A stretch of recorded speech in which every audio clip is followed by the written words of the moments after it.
Hello, I'm Stephen. I'm a neurology registrar in South Australia. And today I'll be talking about a structure around communication as it relates to consciousness, which is based on an article that we wrote for Internal and Emergency Medicine in 2023. So we'll start off with a case. So you're a medical resident and you're doing the weekend ward round. You're seeing a patient that you've not seen before. So you start by reading the ward round note from the previous day. See, they're in hospital with a heart failure exacerbation. Yesterday, there's no real history from the patient, and they were still on oxygen, and they were drowsy, bibasal crepitations. And the impression was they needed further diuresis for their heart failure. Still on oxygen, sounds reasonable. And they're drowsy, and they were going to do some tests around looking for infections in a CT brain. So with that in mind, you go in and see the patient, and this is what you find. Now, all of these pictures have been generated with artificial intelligence, which I still find pretty neat. So excuse the fact that there's a plant growing on his arm. But you go in and find a man who's lying there with his eyes closed, not moving. And then you talk to the patient and get no response whatsoever. Go and touch them on the shoulder, still no response. You give their trapezius a squeeze and they open their eyes temporarily. They make some incomprehensible sounds and they do reach for the site that you squeezed.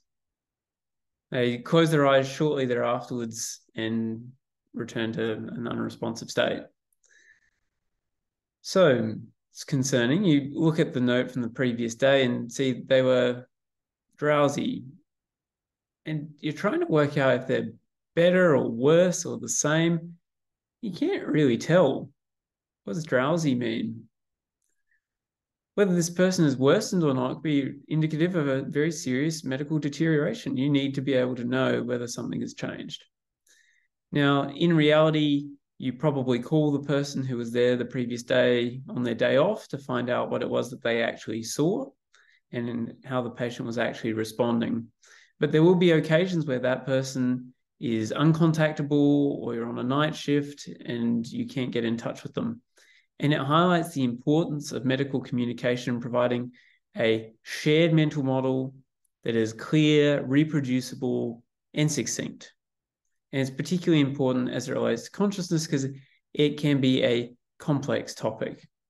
So what we'd suggest is that you avoid terms like drowsy, obtunded, and stupor, because these mean different things to different people. What one person calls lethargic, another person may call moribund or drowsy.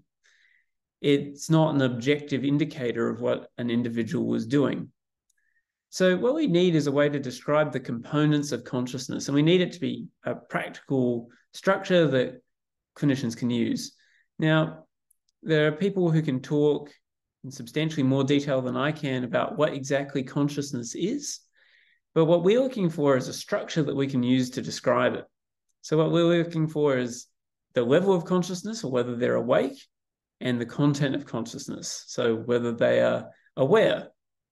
Now, whether someone's awake can be reasonably apparent. So indicators of someone being awake is that they've got voluntary eye opening and spontaneous voluntary movements. I hope that everyone listening to this talk has voluntary eye opening and spontaneous voluntary movements. Now, when someone's level of consciousness is impaired, it can become more difficult, but this is where we typically use scores. Now, the content of consciousness or the awareness is really, you can break it down into two parts. One is whether they're aware of their internal experience, and another is whether they're aware of the external environment. Now, evaluating whether someone's aware of their internal experience is very hard to do at the time. Often, really, the only way you can do it clinically is after the fact. Ask them if they remember things from that period of time. Clearly, that doesn't help you at the time.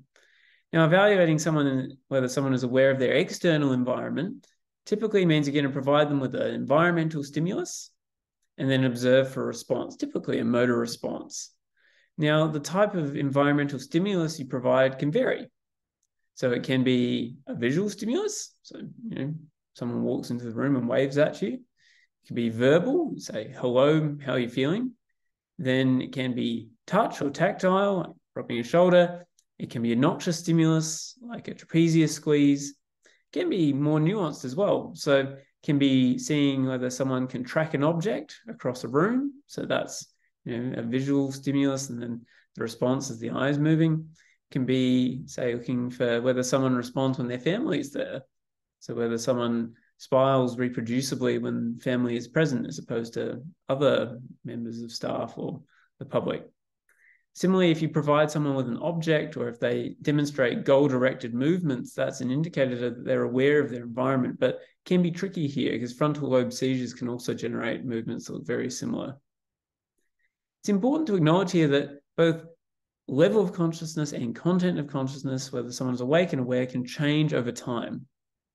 Therefore, serial examinations are vital, particularly when you're not sure whether someone, say, has been tracking an object. It's important to repeat that several times because it can change moment to moment, and demonstrating it reproducibly is vital to your assessment, and being able to describe that is vital to your assessment. Now, there are some other words that you may encounter in the literature in this area, one of which is connectedness. It's typically used relatively synonymously with awareness of your external environment, and responsiveness we've already spoken about at length. So responsiveness is one of your key parameters around assessing whether someone is aware or has content of consciousness. Now, it's important to describe that there is voluntary responsiveness and there is involuntary responsiveness. So involuntary responsiveness typically is going to refer to a reflex. So for example, you provide a stimulus to the cornea and it generates a blink. We're typically talking about voluntary responsiveness. Now, there are scores. Scores are important. They're a part of your evaluation, and when they're used well, they can be very effective. Now, I'm not going to go through each of these. I think most people will be aware of these. You can look up, each of them have their own manuals, various levels of complexity, various levels of speed, and each of them has pros and cons. So for example, the AVPU score is very fast. The 4 score is very good for people who are intubated. Now, the thing to note here, particularly for people who are at more early stages of their training and more junior clinicians, is that the value of these scores is modulated by the person performing them and how accurately they can perform them. So, for example, looking at GCS, the Glasgow Coma Scale, there is a series of literature around the fact that there is variation in how that is assessed. There have been studies showing that junior medical officers do not evaluate it particularly effectively, and the same with emergency medicine providers. And those are just some of the examples in the literature that I'm aware of. Now, this is where if you're on a consult phone and you get told someone has a GCS of 14, sometimes you have to take that with a grain of salt. Similarly, if you're the person who is performing an evaluation or you're calling someone on a consult phone, sometimes having a description of what you're seeing can actually be more useful than a score that's been calculated incorrectly or that you weren't confident around. But you can do both. And I think that's one of the key take-home points from this talk, is that doing a score and providing a description of what you're saying is often better than either one alone. Now, part of this talk is around the fact that level of consciousness and content of consciousness are distinct aspects of consciousness. They often move together, but they are distinct. And one of the ways I think is best to conceptualize this is with examples. And this is one you can play along with at home. So we'll give some examples and you can figure out which box they fit into. Although it's worth noting that these are continuum. Whether someone's awake is a continuum, whether someone's aware is a continuum. We put boxes here just for simplicity. So if you think about someone who has REM sleep, they can remember it afterwards, often. It means that they were aware. They clearly weren't awake, though. They were asleep. This is someone who's aware and not awake. You're in the top left box. Now, what about someone with a focal seizure with impaired awareness? And some of it's in the name. They've got impaired awareness, so they're not aware, but they're awake. Wide awake, look at them, eyes open. This is an example of someone who could be awake but not aware. Now, a persistent vegetative state, is another example of where someone may be awake but not aware. Some of these examples are subject of significant ongoing research. One of these would be near-death experiences. So near-death experience is where someone's typically not awake, say in the example of cardiac arrest, but then they have awareness in that they can recall events from around that time. This is an example where someone's aware but not awake. Now, when someone's not awake and they're not aware, it's typically what you describe as a coma. Now, different resources differ slightly here around whether they describe a coma as unarousable unawareness or unarousable unresponsiveness. But either way, this is in your bottom left box. And then you've got the top right box. So people who are awake and aware. So this could be someone you're having a conversation with. But say if someone has a functional unresponsiveness, functional neurological disorder, they can be awake and aware, but they're unresponsive. This is a significant consideration, particularly if you're applying repeated painful stimuli or noxious stimuli in your evaluation. They can be perfectly well aware of this and awake, but unable to respond. And we wrote an article in Practical Neurology around how to evaluate this with non-painful stimuli. So the modified hand drop test off to the side or tickling eyelashes. There's a few tests like that. What about someone with akinetic mutism? Again, there's someone who can be awake and aware but unable to respond. And then, say, severe Guillain-Barré syndrome is a classic example. Again, someone can be awake and aware but entirely unable to respond. So these mimics really do highlight that to be able to respond, you need multiple parts of the nervous system to be working. And any major problem on that pathway can make someone unresponsive whilst they're still conscious.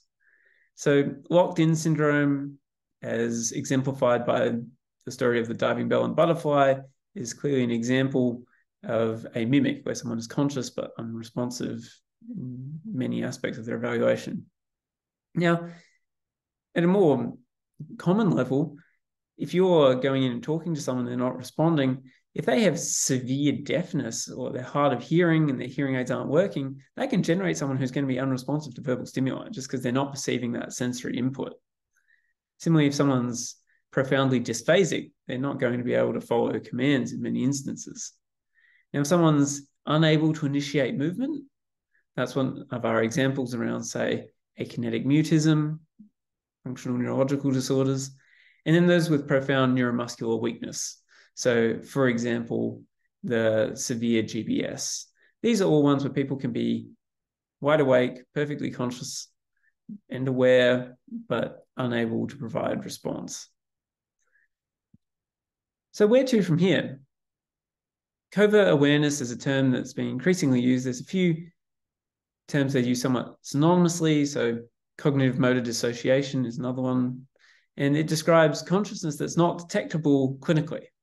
It's only detectable with investigations and tests such as fMRI and neurophysiological testing, like EEG.